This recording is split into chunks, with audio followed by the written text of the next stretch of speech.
Ya, yang pertama sekarang happiness itu apa? Pertanyaannya sederhana, itu happiness itu apa itu? Happiness itu tidak sama dengan euforia, ya. Kegembiraan berbeda. Gembira dengan happiness itu berbeda. Iya. Gembira itu kadang-kadang orang gembira begitu saja, itu kamu jalan-jalan apa namanya? Jalan-jalan di mall itu gembira. Oh, seneng, gembira. Itu beda dengan bahagia. Nah, sebetulnya penjelasan semuanya sama sih, penjelasan apa yang disampaikan oleh satu pertama Sopo Antonio Damasio, terus kemudian Ledoux ya, Joseph Ledoux, kemudian apa yang ditulis oleh Daniel Goleman secara implisit dan eksplisit. Ya, betul. Sam Harris ya. Nah, Sam Harris itu lebih tajam, meskipun kelihatannya lebih sederhana, tapi memang dalam pengetahuan ilmiah itu kalau ada penjelasan yang lebih sederhana, itu yang lebih mendekati kebenaran. Udah ya, itu adalah penjelasan ilmiah. Nah, sebetulnya kalau jadi apa namanya, kebahagiaan itu memang otak kita itu dirancang untuk tidak sering-sering bahagia, ya, untuk tidak terlalu sering bahagia. Ini sudah diketahui sejak tahun 54 ya, meskipun nggak sengaja loh ya, gitu. Jadi emosi yang pertama ya, termasuk jenis-jenis emosi yang dipelajari sejak awal adalah tentang kebahagiaan ini, gitu ya. Ya meskipun itu nggak disengaja, itu di bukunya siapa namanya, Dean Burnett ini juga disinggung ya, disinggung. Yang lebih jelas disinggung di bukunya Joseph Ledoux. Dia menyebut nama-nama orang-orang yang melakukan riset pertama untuk kebahagiaan nih. Nggak sengaja sih, gitu ya, nggak sengaja. Mereka itu nama Old Milner. Jadi Old Milner ini melakukan eksperimen ya, memang. Dia waktu itu sama sih seperti Leslie tahun 26 kan melakukan tahun 26 Leslie itu mencoba mencari di mana disimpan itu yang namanya memori itu ya. Misteri tentang memori itu lama, baru tahun 90-an orang memori itu ternyata disimpan di semua tempat di otak yo. Baik itu di mana, di frontal, di parietal, semua disimpan. Tidak ada satu tempat pun di otak yang tidak terlibat dalam penyimpanan memori. Oke. Ya, tidak. Nah, khusus untuk kebahagiaan ini, ternyata bahagia ini bahkan lebih primitif daripada bagaimana memori itu disimpan dan bagaimana memori itu direcall, ya. Nah, kebahagiaan itu sendiri kalau ditanya what is the happiness itu ya, selalu berhubungan dengan pahala dan dosa itu ya. Jadi konsep pahala dan dosa selalu dengan proyek dengan yang namanya reward and punishment. Jadi yang namanya kebahagiaan itu selalu berbolak-balik dengan kekecewaan gitu. Ya itu. Berbanding terbalik. Ya, terbalik. Tapi selalu berhubungan. Selalu berhubungan. Kebahagiaan itu selalu berhubungan dengan kekecewaan. Orang kalau kamu sering bahagia, berarti kamu sering kecewa itu. Sama. Karena sebaliknya juga demikian ya, yang banyak kecewa akan selalu bahagia juga. Orang yang gampang kecewa, dia juga gampang bahagia itu. Ya. Waduh, bahagia banget. Waduh, memang drama sih gitu ya, drama itu. Tapi loh, drama orang, aduh aku bahagia banget itu ya. Itu. Kemudian wah aku kecewa gitu. Drama banget itu. Ya, drama. Okay. Ya, itu. Nah, itu yang disebut. Nah, yang didefinisikan oleh Old dan Milner waktu itu adalah kebahagiaan. Sudah diketahui gitu. Letaknya di mana. Sebetulnya waktu itu nggak sengaja sih, nggak sengaja. Ada tikus-tikus itu dibeli apa? Dipasang elektroda. Dipasang elektroda. Oh, okay. Elektroda. Dipasang elektroda, terus kemudian diberi stimulus. Nah, tikus-tikus ini bahagia gitu ya.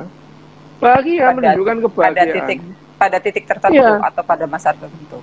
Di ACC namanya nukleus accumbens, NACC.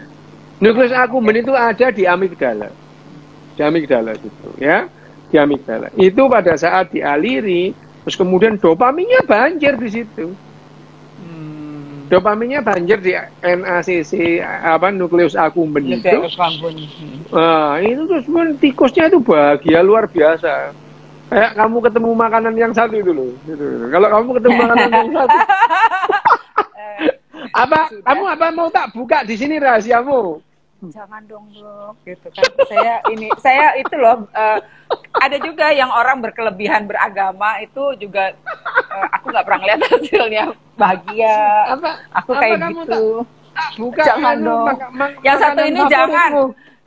Jangan, karena ini ada orang NU di sini lah, yo. Kamu ini ya, makanan itu yo, makanan yang bermartabat gitu loh, makanan begitu. Wah, bahaya banget ya. Makan itu makanan yang bermartabat. Ya oke, nggak jadi. Nanti aja episode berikutnya tak kasih tahu Enda itu sukanya makanan apa. Terus gak bermartabat plus. Waduh. Ya. Jadi nggak ada harga dirinya. Makanannya nggak ada harga dirinya, kata-katain mulu.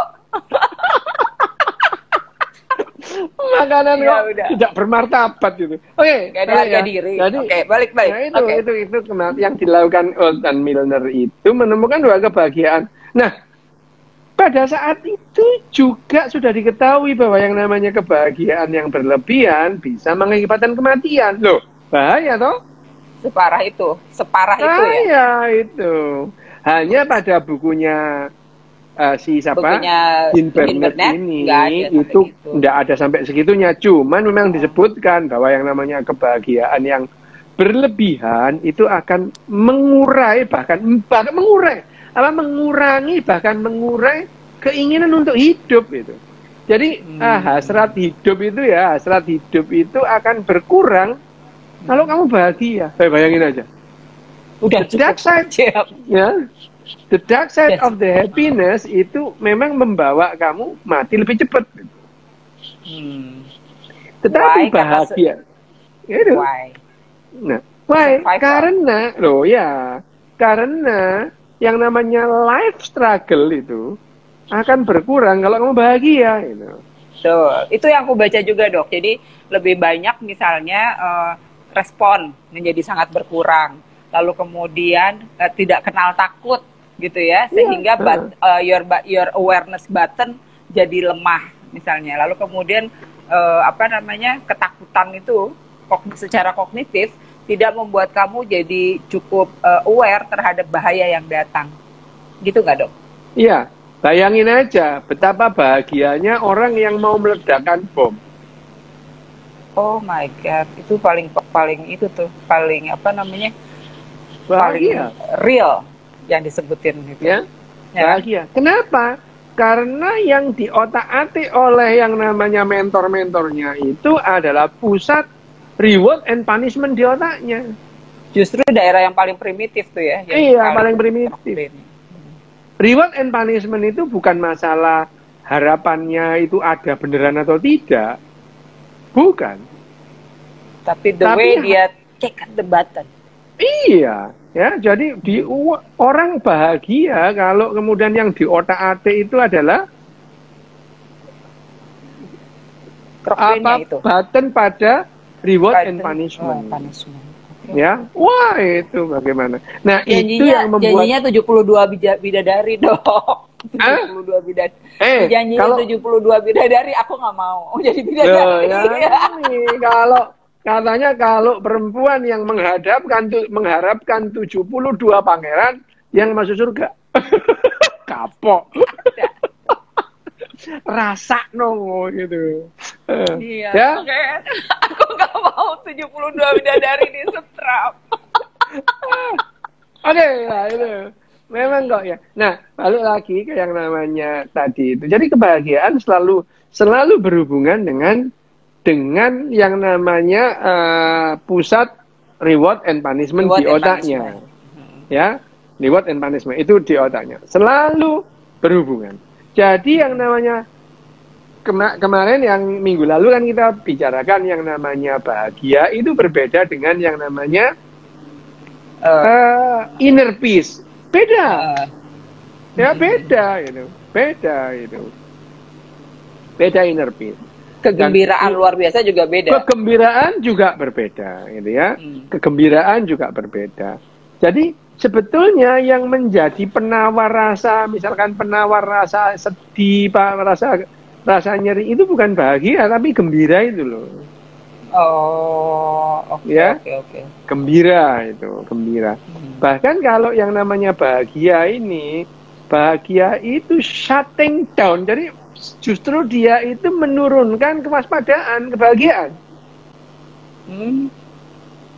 Jadi bahagia itu justru semua hal yang relax, yang dia nggak takut apapun, yang dia tidak aware itu justru itu yang namanya bahagia. Berkurangnya beberapa poin dan hal yang seperti kemarin dibilang di punya Sam Harris itu. Nah, kita membahas the dark side-nya kan ini.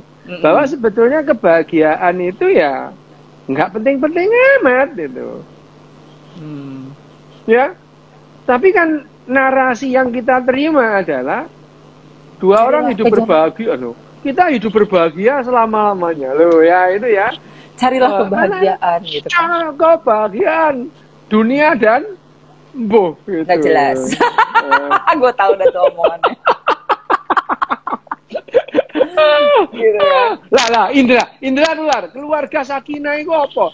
Sakinah itu lah koncomu SMP Andra ya. Ada tetanggaku dua rumah namanya Sakinah, Bu Sakinah. Terlalu. Jadi gitu. Oke. Nah, terus apa? Tanya apa? Ayo. Kebahagiaan negatif itu jadinya kayak apa? Jadi justru the dark side-nya itu jadi apa aja? Misalnya secara implisit ya, orang biasanya kalau begitu bahagia dia nggak melihat secara detail apa-apa gitu. Jadi dia kurang less aware gitu pada situasi gitu kan. Itu yang aku baca. Terus kurang kreatif, itu parah banget tuh. Biasanya kalau anak-anak semua dipenuhi dengan segala macam, anak-anaknya jadi justru nggak kreatif, gitu kan? Itu yang aku baca juga. Dan yang lagi adalah mereka bukan orang yang berani. Anak-anak itu nanti tumbuh pada situasi yang tidak berani, tidak berani mengambil resiko, Dok. Jadi orang-orang yang kalau happiness-nya sudah bukan happiness, tapi semua sudah disediakan, dia tidak lagi merasakan kekurangan dan tidak punya daya untuk kemudian berusaha gitu ya. Gitu. Nah sekarang pertanyaannya, sisi gelap itu harus ini nggak sih dihindari atau justru diterima atau gimana? Oke, yang pertama, kalau kita ngomong soal kehidupan, untuk soal kehidupan, seseorang atau siapapun lah ya, individu, organisme ini, dia akan optimal hidupnya kalau dua variabel itu terpenuhi. Panjang umur dan sejahtera. Oke? Ya, ini kehidupan optimal kesejahteraan ya, wealthy ya, apa namanya? Wealthy and healthy. Wealthy ya. Wealthy and healthy. Ya, living ya. Live long ya. Live long kan healthy kan, berarti kan. Nah, itu makanya ini kan kalau gini nih apa? Mau tahu enggak? Apanya? Ini. Loh, ini namanya, ini kan kalau Mr. Spock itu ketemu itu live long and prosperity. That's it. Itu benar sudah itu. Jadi yang namanya semboyannya, salamnya Mr. Spock itu adalah dua variabel di mana seseorang atau individu itu optimal hidupnya, panjang umur dan sejahtera. Ya, sejahtera. Sejahtera belum tentu bahagia, bahagia belum tentu sejahtera. Oke. Ya, gitu. Tapi yang bisa diukur secara objektif dan apa ya, lebih pada kuantitas itu atau semi kuantitatif itu ya adalah kesejahteraan, udah jelas itu ya. Sejahtera. Itu ya, kalau jadi, kesejahteraan kan ada angkanya malahan. Lah iya ya, itu sejahtera. Kalau di Indonesia ada masa di mana kesejahteraan itu kalau lantai rumahnya berubin, Dok. Coba. Nah iya, itu ada ya, namanya keluarga prasejahtera loh gitu. Prasejahtera ya. Dulu rumahnya belum pakai ubin. Itu. Nah, gua ngamuk-ngamuk. Nah, balik. Kenapa kalau kita melihat kehidupan itu bisa optimal kalau panjang umur dan sejahtera. Sejahtera. Oke. Sejahtera. Ya, itu. Nah, kebahagiaan tidak identik dengan kesejahteraan. Nah, ada sebuah paradok di mana pada saat sudah sangat berbahagia, sangat sejahtera, terus kemudian sebuah masyarakat itu mencari apa ya? Mencari tolok ukur yang lebih bisa lebih lagi itu ya. Lebih lagi. Jadi yang namanya, kan kamu sering bicara itu, ngomong soal indeks kebahagiaan itu. Iya. Oke? Tapi negara-negara yang mengejar indeks kebahagiaan sudah sejahtera lebih dulu itu. Oke, kayak di Skandinavia, negara-negara Skandinavia. Bayangin aja kemudian di Nicaragua, di Venezuela itu, mereka bahagia meskipun melarat. Loh, bayangin itu ya. Nah itu yang membuat kind of paradox itu yang selalu aku lihat, karena kayak di Bhutan, it's not really sejahtera sebenarnya mereka, but they are happy. Tapi menurut aku mereka bukan happy, they are peace mungkin. Ya, itu dia makanya. Nah, kembali ke balik ke penelitiannya Old Milner ya. Old Milner pada saat dia memasang elektroda itu ke NACC-nya itu ya, terus menyediakan pedal di situ. Jadi tikusnya itu menekan pedal itu, mengejar kebahagiaan itu. Karena dia merasa bahagia. Jadi tikus-tikus itu diberi pedal, ya, diberi pedal. Kalau tikus ini menginjak pedal, terus stimulus itu masuk ke elektroda yang di NACC, dan dia merasa bahagia, ya, merasa bahagia itu. Terus nang pojokan terus iku tikus itu di pojokan ngideki pedal gitu, dipenceti pedal itu. Bahkan pada saat tikus itu diberi makan, milih mana makan sama nekan pedal, milih nekan pedal dia gitu. Oke. Dok, aku pernah belajar ini pada saat aku ngerjain tahun 93. Waktu itu masih ngerjain tentang kekerasan dalam rumah tangga yang si Mas Butet bilang rumah ibu itu organisasiku dulu. Sebenarnya itu aliansi sama organisasiku yang di San Francisco yang namanya La Casa de la Madre. Nah itu waktu itu aku belajar soal bagaimana kemudian siklus kekerasan terjadi. Jadi ada masanya tikus-tikus itu diberi ketakutan, terus kemudian diberi ketegangan, lalu kemudian di setrum, udah yang paling level tinggi, lalu kemudian diberi kebahagiaan dengan dikasih makan di ini. Nah lama-lama siklusnya itu memendek, sama dengan orang KDRT, Dok. Jadi the dark side of happiness tadinya aku lihat dari orang-orang yang mengalami KDRT, Dok. Jadi misalnya dia diberi biasanya yang abis berantem dipukulin gitu ya sampai bercak-bercak gitu. Itu tetanggaku dulu depan rumah. Itu tuh dulu kemudian nyembah-nyembah minta maaf gitu sampai cium-cium kaki gitu ya. And then dia happy. Diulangi lagi gitu. Itu persis sama seperti percobaan tikus itu tadi gitu. Betul ya, memang pedal. Iya. Jadi gitu, pada saat disediakan pedal. Jadi tikus itu jadi terobsesi dia menginjak pedal itu. Karena dia merasa bahagia itu. Bahagia banget itu ya. Dan akhirnya tikus-tikus ini mati karena enggak makan saking bahagianya itu. Karena dicari, karena memang otaknya kemudian mencari itu kan, reward and punishment itu tadi. Nah, makanya narasi yang narasi yang misleading itu justru membahayakan kehidupan itu.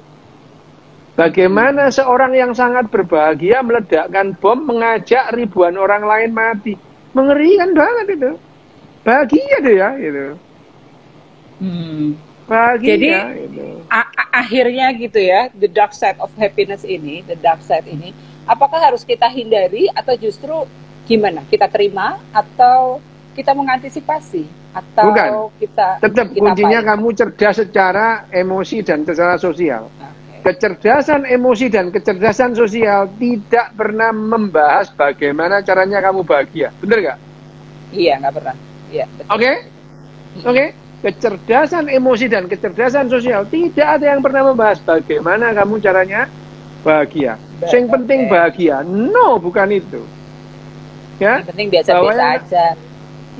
Yang paling mendasar dari kehidupan ini adalah mempertahankan kehidupan itu selama mungkin. Ya. Selama mungkin, it mean kamu dalam keadaan well-being, wellness, ya, wealthy, dan keadaan healthy, gitu ya. Ya, nah, healthy itu ada ukuran-ukurannya sendiri. Healthy-nya mental juga ada ukurannya sendiri, ya. Healthy mental juga ada ukuran sendiri. Tapi kalau sedegian jauh, kenapa bahagia itu sebetulnya tidak penting-penting amat, gitu? Tidak penting-penting amat. Karena kebahagiaan itu dosis range-nya itu, window-nya itu pendek itu. Kurang itu juga kamu tidak nyaman, kelebihan membahayakan. Ya. Membahayakannya salah satunya kayak tadi ya, membahayakan secara sosial, ngebom. Secara sosial dan secara individu membahayakan. Membahayakan. Yang paling sering itu orang jatuh cinta itu loh. Itu bahagia orang jatuh cinta itu.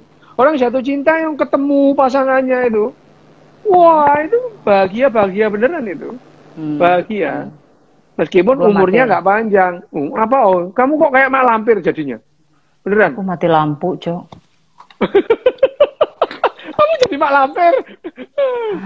Jadi maaf ya saudara-saudara, ini ada lampu dari laptop, jadi hanya itu cahayanya. Mati lampu di rumah gue, hebat banget nggak tuh? Ada lagunya loh, mati lampu, aduh gelapnya gitu. Iya, si anak gue mama. Oh iya. Gerah jadinya. Tapi ya udahlah ya, minta maaf.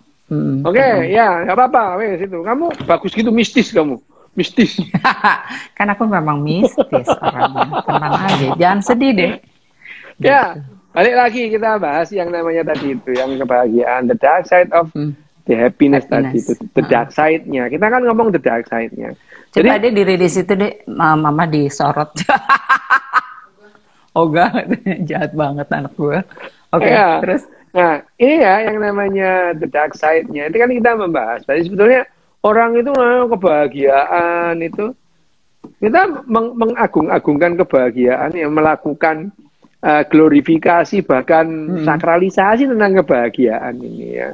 Kebahagiaan yang hakiki gitu ya. Kebahagiaan yang hakiki, gitu ya. Padahal sebetulnya yang namanya dosis bahagia yang kita perlukan itu sedikit itu. Seapa? Sedikit itu seapa? Sedikit. Cukup untuk memotivasimu melanjutkan kehidupan. Itu aja itu. Oke. Ya. Jadi cukup untuk kita bisa bertahan hidup, itu udah cukup. Iya. Oke. Jadi karena kebahagiaan yang menjadi, ya itu paradoknya itu pada saat kita berbahagia, lebih bahagia banget itu justru menjadi kontraproduktif. Otak kita tidak lagi aware terhadap bahaya. Otak kita tidak lagi aware terhadap ancaman itu. Even itu ancaman kematian itu. Ya, Intam ya ancaman kematian. Bayangin aja ya, misalkan bedes-bedes ini yang jatuh cinta itu sampai enggak makan loh. Enggak makan. Nggak apa-apa dong, sekalian untuk apa diet? Ya kali. Diet apaan? Wah, ya itu. Ibu ada dark side of the yang bener itu. Emang lagi dark side, kau tahu aja. Tapi memang, ya. tapi emang gini dok, paradoksnya itu justru ketika yang kemarin kan dokter bilang bahwa mengejar kebahagiaan itu orang nggak akan pernah dapat. Bukan itu, sebenarnya kan mungkin mengejar kebahagiaan itu ketika kamu nggak memperolehnya, justru memperoleh suasana negatifnya, jadi dapat impact negatifnya. Atau kemudian ketika dia mengejar-ngejar itu membuang waktu, membuang tenaga, pikiran, sehingga kamu melupakan hal-hal yang secara esensial sedang ada di posisi kamu. Kalau orang-orang yang beriman bilang kurang bersyukur katanya, tapi ya anyway gitu kan. Lambe, saya beramin. Iya, ya udah beramin. Kembali lagi ke the dark side. Kenapa? Jebakannya kan itu. Sebetulnya kita tidak memerlukan banyak itu. Tidak memerlukan banyak. Ya seperti tadi, gampangannya itu. Kita memerlukan air itu sekitar 2 sampai 3 liter, tidak lebih dari itu. Ya. Pada saat kita minum 8 liter, mampuslah kau, matilah kau, dikubur dimakan cacing. Gitu. Iya. Nanti kalau misalnya tiba-tiba mati, maaf ya karena ini biasanya baterainya habis kalau misalnya nggak lama banget nggak nyala-nyala nih. Tapi ya sudah lah ya. Ya, jadi gitu. Jebakannya kebahagiaan itu karena kita jebakan Batman. Jebakan Batman itu ya. Nah, itu yang menjadi, itu yang dikatakan sebetulnya kita nggak butuh-butuh amat itu. Yang dosis bahagia yang kita perlukan adalah dosis yang cukup untuk memotivasi kita untuk melanjutkan kehidupan. That's it itu, and that's all. Itu saja itu. Jadi tingkat bahagia, jadi yang bahagia yang diambil itu seharusnya gitu ya. Kalau menurut beberapa bacaan ya bahagia saat inilah itu sebenarnya yang cukup yang sedang kamu lakukan, gitu kan? Nah, orang mengejar kebahagiaan biasanya dia itu terus menisbatkan kalau menisbikan lambemu ya saudara-saudara. Menisbatkan itu dinisbatkan itu kayak ngerti-ngerti bahasa Arab pun. Ya, bukannya ini isbat nikah, bukan salah ya. Jadi gini ya, yang namanya kalau kita itu menyandarkan kebahagiaan kita kepada individu lain, itu jebakannya. Kenapa kamu mengejar kebahagiaan itu? Jadi gini kan, itu tadi kan sebetulnya dosis bahagia itu sedikit itu. Tapi karena kita itu melakukan narasi yang berlebihan tentang bahagia dan kemudian dia mengglorifikasi bahagia, bahkan kita tidak tahu bahagia itu apa. Itu kan jadi jebakan pada saat terus kemudian aku akan bahagia kalau kamu ada di sisiku. Lah gendeng apa gimana? Loh ya biarin toh, orang ada yang begitu. Itu jebakannya. Aku akan bahagia kalau kamu begini, kalau kamu begitu gitu ya. Sebetulnya bahagia itu sendiri, happiness itu sendiri is not depend on any circumstances. Tidak ada kondisi atau keadaan yang membuat kamu bahagia itu. Kalau kamu tidak bahagia pada saat kamu di dalam penjara, di luar penjara pun kamu tidak akan bahagia itu. Jadi the dark side-nya justru pas pursuing the happiness-nya itu. Nah, itu dia. Gitu kan. Gitu. Yang berikutnya juga aku melihat bahwa ada yang berpendapat bahwa emosi negatif gitu ya. Itu ada dia juga. Berarti jomblo ini bahagia. Kalau dalam keadaan jomblo dia nggak bahagia, dalam keadaan nggak jomblo pun dia nggak bahagia. Gitu. Jadi ada yang bilang bahwa jomblo itu nggak ada pilihan, tapi kalau menjadi pilihan itu single, maaf ya. Lah, itu. Ya nggak apa-apa. Jomblo. Nggak, makanya. Ada yang seumur hidupnya maha jomblo loh. Oh dikejar maha jomblo. Saya jangan gitu yuk. Nah, bukan ya. Maha jomblo, asa. Maha jomblo. Yang bikin itu, yang bikin kreweng. Udahlah. Lambe. Oke, ya balik lagi. Nah, balik. Saya dulu. Apa? Ya, jadi kadang-kadang apa happiness juga ketika kemudian kita menyadari emosi negatif, justru gitu loh. Menyadari. Jadi self awareness. Emosi negatif barang itu kok kayak motivator kon ngomong emosi negatif. Self awareness saudara-saudara maksudnya. Wah, mana ada emosi negatif, emosi ya emosi, nggak ada emosi negatif. Oke. Emosi positif dan negatif kagak ada ya, tapi super kayak motivator aja emosi negatif itu. Self awareness maksudku. Iya, self awareness oke. Bahwa yang namanya malah itu karan mana gini ayo saya. Ya udah itu gitu. Jadi menyadari emosi itu gitu ya. Kurang B tadi gua. Kena kurang B. Tersebut sudah. Salah sebut. Lah iya itu. Ngomong negatif positif koyo ngono koyo apa namanya bilangan bulat gitu. Iya emang bulat sih B itu. Nah, bilangan bulat positif, bilangan bulat negatif itu. Nah, bilangan caca gitu ya itu. Bilangan rebus sama bilangan bakar. Ya, oke, jadi ya, ya, jadi yang namanya belakangan. Balik lagi itu ya, yang namanya happiness itu, berarti happiness itu negatif ya, kekecewaan negatif positif nggak ada itu, nggak ada, biasa aja gitu ya. Ya, itu adalah konsekuensi dari sebuah reaksi terhadap sebuah kondisi itu, bahwa bahagia itu menyenangkan, iya itu. Kebahagiaan yang istilahnya ya ala kadarnya, kebahagiaan ala kadarnya itu akan memotivasi orang untuk hidup lebih lama, memotivasi otak kita untuk mencapai hidup lebih lama, mencapai kesejahteraan lebih bagus. Ya itu. Bayangin aja kalau kamu bahagia terus wes sudah apa sih yang dicari, dengan begini aku aja bahagia. Coba bayangin. Kurang itu. Kurang motivasi gitu namanya. Sama kurang apalah gitu.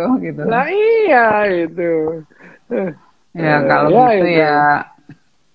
Tapi dok, sekarang gitu, apa yang harus dilakukan? Karena orang tuh otaknya masih berpikir soal pursuing the happiness terus. Apa yang harus dilakukan gitu? Jadi seolah-olah kayak ketika kemudian paradoksalnya terjadi, mereka kemudian jadi marah gitu kan. Padahal that's it gitu. Yang kamu butuhkan adalah ya segini gitu. Yang penting itu tadi happiness adalah mencapai kehidupan lebih lama. Itu Alvita tanya, emang happiness artinya apa gitu? Orang tadi udah dijelasin, gitu. Dia baru masuk apa gimana itu Alvita itu? Udah tadi, cuman dia ini kan suka bolak-balik. Alvita tuh nanya, padahal bukunya ada di dia, jitak aja. Nah, katanya dia bang, Alvita itu bukuku itu dia dipek sama dia, apa saya tahu. Ya katanya dia bilang saya minta, katanya. Ya dia bilang aku minta aku kasih itu. Lah ya kan bukan pinjemin, kamu tadi kemarin bilangnya pinjem. Pinjem apa? Dibawa apaan? Pinjem gitu. Bukuku itu ya, bukuku itu kalau aku minjemin daripada aku nanti nggak bahagia ya, udah ambil itu, dipinjem gitu. Pantesan aku cari-cari tidak ada di lemarinya. Apa? Oke ya, jadi itu namanya. Jadi happiness tadi, the dark side of happiness adalah sebetulnya apa namanya Dean Burnett itu hanya mau menjelaskan, sama sih semua menjelaskan bahwa happiness itu tidak diperlukan amat ya. Dalam kehidupan kita itu bukan menjadi pilar penting untuk untuk individu itu melanjutkan kehidupannya dengan lebih berkualitas. Jadi semua hormonal kemarin yang dipelajari itu ketika dia masuk kepada tempat-tempat tertentu yang membuat orang kelihatan lebih bahagia, itu ya biasa aja sebenarnya, nggak usah nggak terlalu dibutuhkan untuk justru untuk bertahan hidup. Dok, aku agak melenceng dikit gara-gara kemarin. Apa? Sukamu melenceng apa? Ayo, kamu memang sukanya melenceng apaan? Ayo. Ngamuk aja dulu gitu, tenang. Orang ngamuk itu bahagia tahu. Bukan, kamu bukan bahagia, emang mulutnya cerewet kalau itu sih cowok saya tahu ini udah lagi kayak hantu. Nah, gara-gara kemarin aku dengerin kamu sama Mas Amin ngomong soal Neuralink, oke? Pertanyaan gue mirip sama Tap. Ketika kemudian orang pakai Neuralink misalnya ya, lalu kemudian tahu bahwa happiness is something like bisa dikondisikan gitu. Nah, bisa nggak tuh pakai Neuralink kita mencet sesuatu yang kalau di sini kan ada seks, ada cinta, ada apalah gitu ya yang membuat kebahagiaan itu bisa kita atur sendiri nggak nanti ke depan? I just want to know. Udah dikasih tahu kalau tikus itu bahagia terus, nggak ada motivasi untuk hidup itu. Ya, jadi berarti Neuralink juga bisa nyandu dong? Nah, Neuralink itu tantangannya ke depan. Neuralink itu nantinya ada definisi-definisi yang disebut gangguan atau membahayakan kehidupan. Yang emosi-emosi yang membahayakan kehidupan, ada saatnya nanti emosi-emosi yang membahayakan kehidupan itu dianggap sebagai disorder. Oh, disordernya beda nih sama yang sekarang nih. Iya, itu. Kontennya dalam konten yang besok ini. Sesuatu yang... Mungkin aja suatu saat iman itu dianggap sebagai disorder. Mungkin, ya itu. Lambene, hati-hati ya, Nak. Kan itu mungkin. Jadi apa yang sekarang, yang segala sesuatu yang mengancam eksistensi sebuah entitas itu bisa dianggap sebagai disorder itu. Ya. Saudara-saudara, nyala lampu. Nah, kalau kembali ke Neuralink tadi itu, apakah bisa orang itu dibuat bahagia setiap saat? Lah nggak bahagia dong jadinya. Oke. Karena yang namanya bahagia itu ada spike dopamin, ada spike gitu. Lah kalau dia terus di sini nggak ada spike, bagaimana dia merasakan kebahagiaan? Itu aku terinspirasi dari pertanyaannya si Top. Bisa dia setiap kali mau gitu dia bisa. Arek gendeng. Tapi ku arek gendeng. Tapi kan ada arek ka ono apa-apa. Lah iya, tapi ku arek gendeng. Oke. Nah, terus apa namanya dalam konsep moral landscape, saya balikin lagi nih dalam konsep moral landscape. Orang dalam kontennya kita itu kan seringkali menganggap bahwa dunia yang benar gitu ya, secara moral adalah dunia yang happy penduduknya gitu, manusianya gitu. Apakah demikian atau justru kita akan sampaikan bahwa the new moral landscape itu adalah orang yang bahwa kita entitas manusia ini tetap bertahan. Apakah begitu atau gimana? Oke. Tapi kamu jangan lupa yang namanya moral landscape itu membahas kalau yang namanya wealthy dan healthy-nya itu sudah selesai. Iya memang. Dia juga gitu. Ya. Jangan lupa bahwa yang diajukan proposal yang diajukan Sam Harris dalam menjalankan moral landscape yang baru itu, kalau yang namanya masalah wealthy and healthy itu udah tuntas itu. Nah kalau kita masih berkutat masalah kesejahteraan segala macam itu sulit lah ngomong itu. Makanya kan kalau misalkan uang itu adalah yang bilang uang itu tidak bisa membeli kebahagiaan. Iya kalau dikit, kalau banyak kayaknya bisa sih. Kayaknya bisa sih. Ya kan itu. Duit. Maka duit is everything. Oke. Makanya uang tidak bisa membeli kebahagiaan. Iya kalau jumlahnya dikit. Kalau banyak kayaknya bisa sih gitu. Tetap. Gitu. Ya. Jadi kalau kamu masuk ke dalam bukunya bukunya Sam Harris mengenai moral landscape, jangan lupa bahwa yang namanya wealthy dan healthy itu harus sudah tuntas itu. Harus tuntas baru kita berbicara mengenai moral landscape yang baru itu.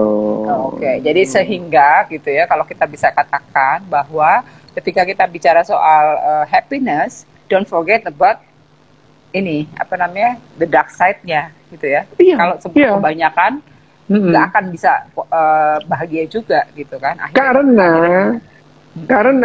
sekarang kalau kita ngomong tentang tujuan hidup gitu ya. Tujuan hidup kemarin aku ditanya sama Amin ya.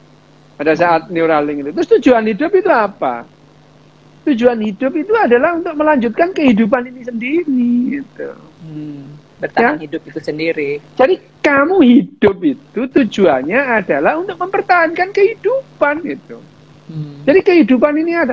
Sejak 3,5 miliar tahun yang lalu sampai sekarang, kehidupan itu makin beragam. Karena makin beragam, sehingga probabilitasnya untuk bertahan lebih besar.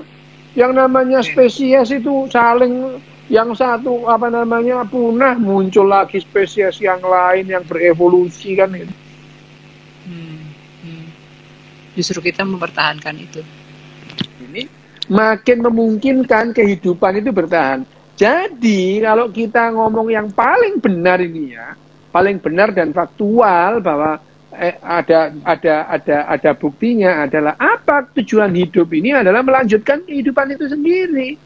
Hanya saja terus pada saat kita ini punya kesadaran, merasa diri kita ini ada gitu ya.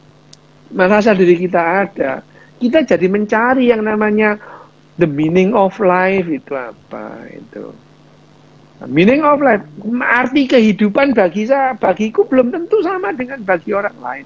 Tapi kalau kita ngomong-ngomong, loh kalau nanti itu orang itu cuma mati-mati aja, apa meaning of life lah? Yang namanya kita berdiskusi sampai malam-malam gini nggak jelas kayak gini, apa bukan meaning of life namanya? Itu. Ya, itu dia ya, selalu saja itu ya, karena memang tunggu, aku pengen tanya deh, apakah itu memang sudah turun-temurun demikian secara DNA, bahwa orang itu selalu pursuing the happiness, bahwa manusia udah sejak zamannya, instead of sebenarnya mereka lakukan adalah mencari mempertahankan hidup, tapi yang dicari secara kognisinya selalu aja gitu, selalu berharap bahwa kan, happiness adalah produk kapan itu sebenarnya? Itu produknya filsafat itu, happiness. Orang mikir, bertanya-tanya, itu kan pertanyaan filosofi semua itu. Apa sih? Kalau secara sains, happiness kan sederhana. Sains ya? Iya, oke. Sains itu happiness sudah seperti yang aku omongin tadi itu, sederhana itu. Coba filsafat, ayo bahas bahagia. Meletek ndasmu itu. Iya. Ya. Kalau bahagia di kontennya Dean Burnett mah cuma 4 ini aja, 4 faktor itu aja tadi, hormon gitu doang. Hormon. Tapi sementara kalau di Sam Harris dia cuma bilang bahwa less rumit gitu kan, udahlah yang penting lu stay hidup. Tapi seperti Leduc dan Paul Milner itu melakukan tahun 54, penjelasannya baru ada tahun 90 itu. Ya, jadi memang sederhana itu, tapi secara filsafat, bahagia adalah pret ya itu. Makanya yang namanya filsafat itu ya itu mempertanyakan hal-hal yang tidak ada jawabannya itu. Sementara agama menjawab hal-hal yang tidak ada pertanyaannya. Itu. Iya, jadi jelas ya. Jadi kalau menurut aku ya, ini berapa menit lagi dok? Aku nggak kelihatan. Lah ya kan sing barai kok itu kan. Tadi mau jam tahun mulainya jam 2.30 berapa gitu. Oke. Jadi ya banyak orang gitu, tadi mau nanya apa ya gue lupa. Jadi banyak orang gitu ya selama ini kayak terlatih gitu loh bahwa hidup lo harus bahagia. Mama doain nanti bahagia gitu ya, pokoknya selalu gitu, dunia dan akhirat gitu kan doanya, selalu kayak gitu. Itu something yang seharusnya kita aku dulu sama ibu sama emakku juga didoain gitu, mudah-mudahan kamu itu bahagia dunia akhirat ya kalau ada gitu. Terus oma gimana? Ya kapok lambemu ngono. Lah kan bener nek ono itu. Iya, kalau aku ya itu. Jadi kalau aku cuma dikunciin di kamar mandi. Ya. Penjelasannya the dark side of the happiness ini memang panjang sih ya. Panjang. Ya. Kalau dijelaskan satu persatu panjang. Misalnya dalam satu sisi pada saat orang mengejar kebahagiaan itu nggak bakal bahagia. Lah kenapa? Itu. Ya karena tadi itu. Karena yang pertama bukan untuk dikejar itu. Justru yang namanya kebahagiaan itu karena kamu diiming-imingi gitu. Oke, dok, satu lagi. Menimbulkan motivasi ya terus.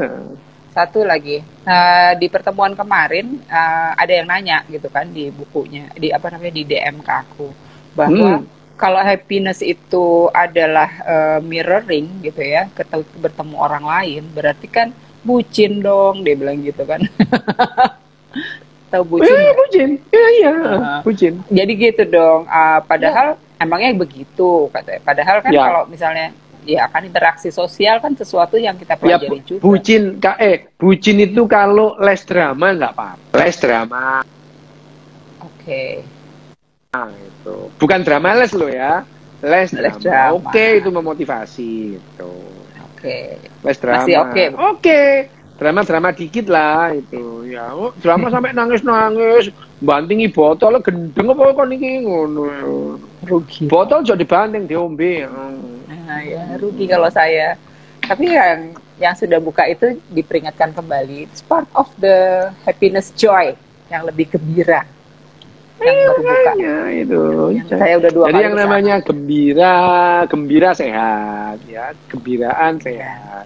Tapi euforia yang enggak lah. Euforia itu it mean ya itu sudah overdosis gitu ya itu. Tapi bahagianya aku gak sederhana kalau aku bahagianya. Ya. Tahu itu. Makanya yang namanya kecerdasan emosi kita bahagia itu enggak masuk hitungan. Kenapa? Lah enggak rumit itu. Nah, tadi ada yang si Elo bilang durasinya, maksudnya ya bahagia itu memang waktunya pendek, saudara-saudara. Ya. Dan memang bukan durasimu iki lho, weh, durasimu iki. Oh, durasi iki. Oh, kon iki jane.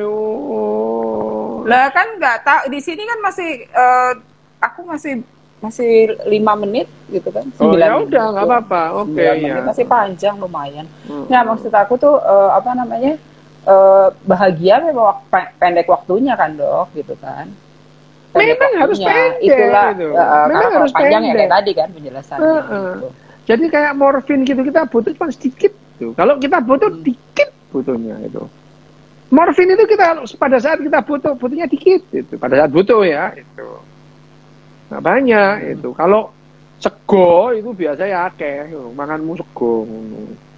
Aku enggak sego. Lo kan makan apa terusan? Kon tak buka temenan lo ya rahasiamu kon pangan. Enggak, jangan. Makanan pokoknya. Oke, berarti tapi itu tadi yang paling kalau aku ya melihatnya self awareness menjadi penting. Jadi pada saat kamu tahu what kind of this is happiness or this is sadness atau sebenarnya apa gitu ya, menyadari hal itu menjadi sangat penting untuk kemudian kalian lihat stabilisasi itu. That's it. Itu yang penting. Jadi ya kita ngobrol kebahagiaan ini tujuannya ya kita memberitahukan pada semua orang sebetulnya bahagia itu tidak perlu dikejar, tidak perlu disakralisasi, tidak perlu. Kita perlu kebahagiaan sedikit gitu. Sedikit dosis bahagia untuk membuat kita bisa bertahan hidup. Overdosis kamu cepat mati. Loh kan gampang gitu. Iya, betul. Ada yang ngeliat, ada yang berkata-kata benar, gue nggak mau membenarkan.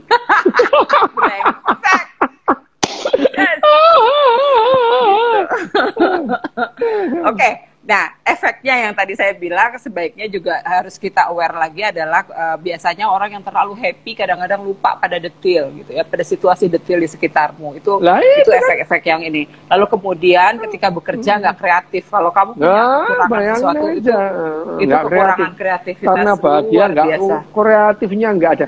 Pokoknya variabel untuk bertahan hidup dan mempertahankan kehidupan spesies mendadak hilang. Iya betul. Udah gitu juga takut biasanya rasa takut nggak ada sehingga kurang untuk mengambil resiko. Itu yang paling berbahaya dalam kehidupan kita. Kalau kita nggak berani ambil resiko ya udah. Wes apa sing digoleki urip iku yo ngene lho ya mati ae kon wis. Padahal tagline-nya adalah tetaplah hidup walaupun kamu nggak berguna. Ya iya itu bagus itu. Tetaplah kamu hidup meskipun nggak berguna. Nggak berguna. Oke deh, walaupun ada end ini nggak dok, conclusions gitu ya. Conclusionnya adalah bahagia itu diperlukan dalam dosis yang sangat sedikit. Dan sangat tepat. Sangat sedikit, sangat tepat. Gitu. Nah, ya, waktunya itu kapan? Every time. Tapi dikit itu. Tapi dikit. Okay. Tapi dikit itu. Dikit itu. Ya. Dan kesadaran kalau menurut aku ya. Loh iya. Sadar bahwa you are in the happy stage. Just be happy, tenang aja. Oke. Oke deh Dok, kayaknya walaupun masih ada beberapa menit, tapi it's okay, everything sudah right. Dan saya lagi berharap untuk, gini dong Dok ngomongnya, saya lagi berharap untuk kita membahas lagi yang lain yang lebih berhubungan dengan neuroscience gitu. Tadinya sih aku pengen ngomong soal mimpi gitu ya, ini berhubungan dengan situasiku sendiri, tapi ada juga yang lain soal neuroscience yang kita perlukan gitu. Ngomong apa? Ada buku soal tapi kayaknya itu ini deh. Ada bagaimana caranya kamu sehat gitu ya. Mempengaruhi kesehatanmu ketika you are not happy, sebenarnya gitu sih. Tapi itu sederhana banget sih. Itu kan harus dibahas sampai CC kemarin itu, self hypnosis. Ya udah deh kalau gitu aku do you think ngomong mimpi it's okay for you? Oke. Mimpi. Kamu mau tafsir mimpi kamu buka Ibnu Sirin. Semua aku mau tafsir mimpi lah pokok. Ibnu Sirin. Gila apa? Nggak, aku mau orang tidur, the brain kalau lagi tidur sama mimpi gitu. Ya. Tidur dan mimpi kita bahas. Oke. Ya, oke. See you there. Bye.